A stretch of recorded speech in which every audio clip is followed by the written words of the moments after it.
support in their education.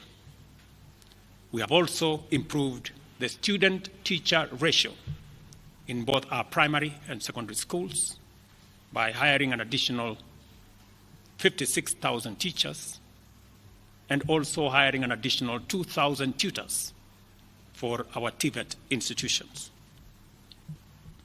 We have equally resolved bottlenecks in cash transfer program to vulnerable Kenyans, including orphans, people living with disability, and the elderly. We have not only brought on board more beneficiaries, but in keeping with the promise that we made, it is now not the case, as it was in the past, that these vulnerable Kenyans have to wait for months. Now their stipends are paid as salaries of public servants are being paid. We did roll out the Hustler Fund that today benefits 2 million Kenyans. And we have 7 million Kenyans who had been denied access to financial services by credit reference bureaus. They are now off the blacklisting roll.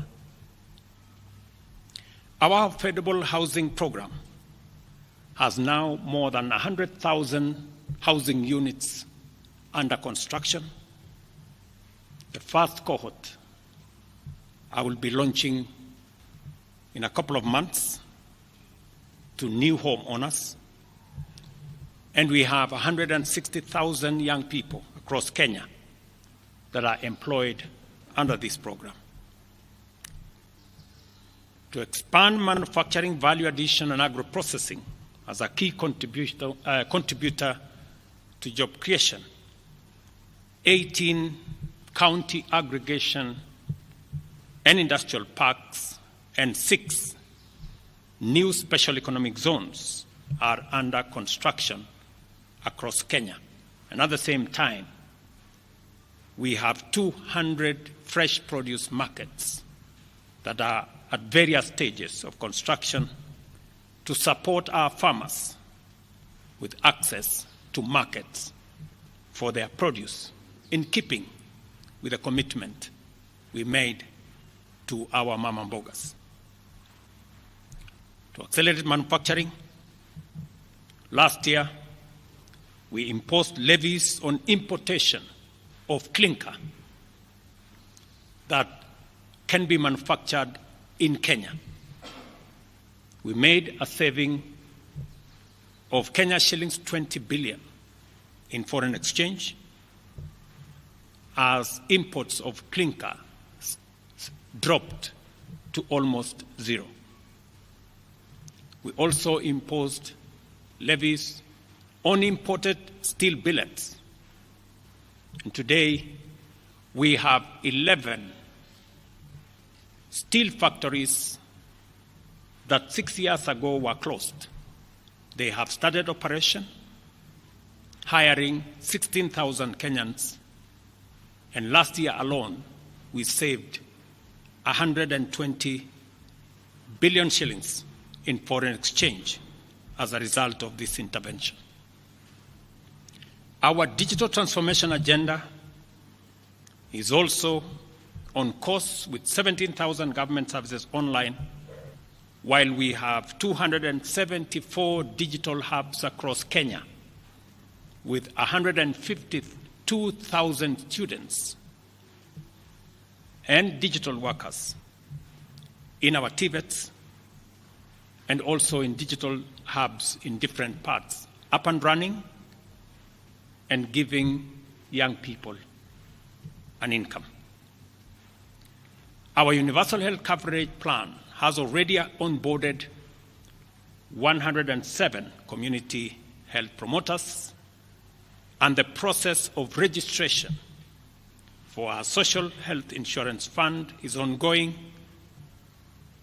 on its way to launch on the new date of 1st of October 2024 that will make it possible for every Kenyan to have a health insurance, and for those suffering from critical illnesses to have access to the Critical Illness Fund, making it possible for every Kenyan to have access to treatment without the burden of having to fund it. On the measures I announced last week, barring state and public officers from engaging in harambes, I want to inform the country that the Public Fundraising Appeals Bill is now ready for publication tomorrow. However, even with the progress we have made, I am acutely aware that the people of Kenya have very high expectations of me. And they believe that this administration can undertake the most extensive transformation in our nation's history. Recent events that necessitated the withdrawal of the finance bill, which will require a review and reorganization of our budget and fiscal management, have brought us to an inflection point. Upon reflection, listening keenly to what the people of Kenya have said, and after a holistic appraisal of the performance of my cabinet and its achievements and challenges, I have today, in line with the powers given to me by Article 1521 and 1525B of the Constitution and Sections 12 of the Office of the Attorney General's Act, decided to dismiss with immediate effect all the Cabinet Secretaries and Attorney General of the Republic of Kenya, of the Cabinet of Kenya, except the Prime Cabinet Secretary and Cabinet Secretary for Cabinet Secretary for Foreign Affairs and Diaspora Affairs. And of course, the Office of the Deputy President is not affected in any way.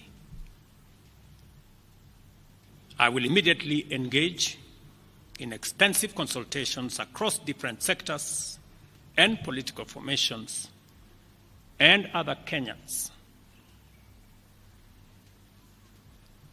both in public and private, with the aim of setting up a broad-based government that will assist me in accelerating and expediting the necessary, urgent, and irreversible implementation of the program that we have, including other radical measures and programs to deal with the burden of debt, to explore raising domestic resources and revenues, expanding job opportunities,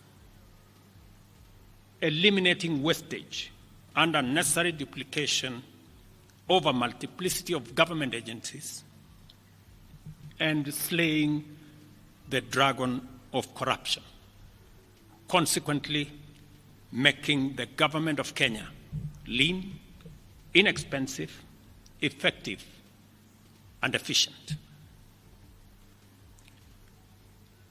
During this process, the operations of government will continue uninterrupted under the guidance of principal secretaries and other relevant officials.